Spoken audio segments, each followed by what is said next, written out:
have a few people come up to share some words, some experiences about the life of Joy Uncle. And first we'll have Jasy, his daughter.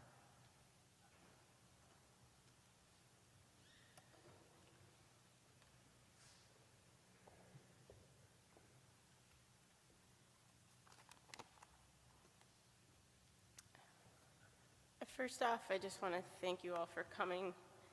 It was really nice to talk to a lot of you yesterday. And bonus points will be awarded for those who came early. My dad was a stickler for punctuality, so he would have really appreciated that.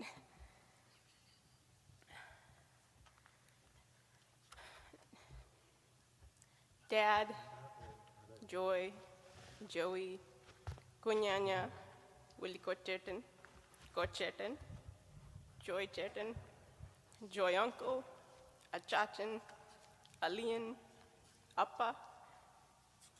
Though I'm speaking about just one person, as we all know, individuals are complex, and though we only have our own metaphorical lens to see them through, we understand that they act in many roles for many different people.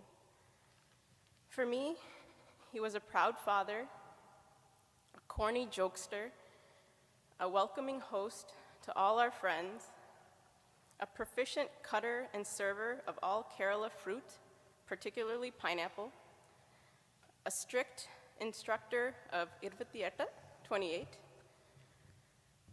a sounding board, an interpreter of culture, a window into family history, a loving grandfather, a dutiful son, a loyal husband, and a strong-willed human. In a lot of ways, though complex, he also prided himself as a minimalist, which made Christmas shopping quite challenging. His must-haves, however, included strong coffee, access to news and politics, chappals, Northern cuisine, Kerala cuisine, preferably at sweat-inducing spice levels, and of course, cheetah, cards. He hated cold weather and at times would look absolutely miserable when Chicago winters forced the wearing of sweaters. They were always awkwardly juxtaposed around the house as if in protest with his munda and flip-flops. He spoke forcefully against consumerism, hypocrisy, conservative politics, any misstep you make playing 28, and driving too fast or too close to the car in front of you, being a 16-year-old or a 40-year-old with him as your passenger guaranteed you an earful. In many cultures, including our own, daughters are often restricted from carving out their own unique path in life. Though our dad credited our mom with our achievements, he took on the role of patriarch. And in most patriarchies, fathers decide the degree of independence granted to children and when to ultimately step back. Though always maintaining a watchful eye and very protective, my dad handed me my keys relatively early in life compared to his peers.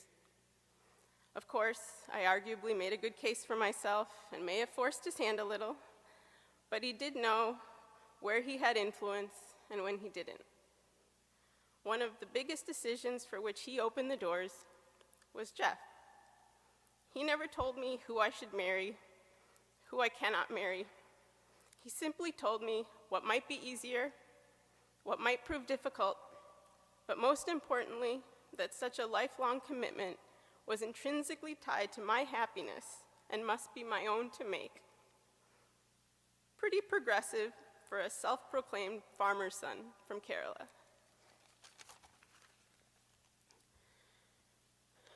Though he didn't follow my example and return to school multiple times over, he also had a passion for learning and sharing what he learned with his family and friends. I'm sure many of you have been on the receiving end of his diatribes or lectures. Though politics and current affairs were his first love, he also showed a keen interest in history, religion, culture, and nature. He would religiously read the Tribune's travel section, and as a young father, planned trips all across the US for us to visit the national parks while camping along the way. We barely saw other Malayali families on those trips. He once told me in another life, if opportunities had allowed, he would have loved to be a sociology professor. He wasn't striving to be different, he just was. I know my dad wouldn't want this eulogy to glorify him, so I won't say he's a saint, and I'm pretty sure he would be offended with the title. As all of us are, he was an imperfect human, but he did leave an impact on many lives, his closest friends and family members, including my own. In the weekend preceding his passing, I take solace in knowing he was laughing while engaged in one of his favorite activities, playing cards with some of his favorite people, his grandchildren. He made a few uncharacteristic mistakes that evening while playing it with theater, which was definitely a red flag for anyone who knew how seriously he took Chitakali card playing. He would not want to go out like that.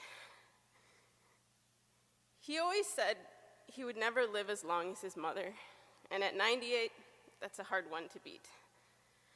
Forever proud of his children and grandchildren, as well as his siblings, who he often referred to as his first set of children. He took his role as father figure very seriously. Though I don't share that title with him, I've been reminded my whole life that I do look like him. Also, like him, I'm a complex individual with many titles myself: Jasmy, Jasy, Jasy Kuti, Jasy Chechi, Kochima, Mommy. On occasions when I've proven myself strong-willed, argumentative, or counterculture, multiple people in this room have looked at me, shaken their heads, and said, "Abale, Dari da Mola," Daddy's girl. And that is a title I will cherish and carry with me forever. I love you, Dad.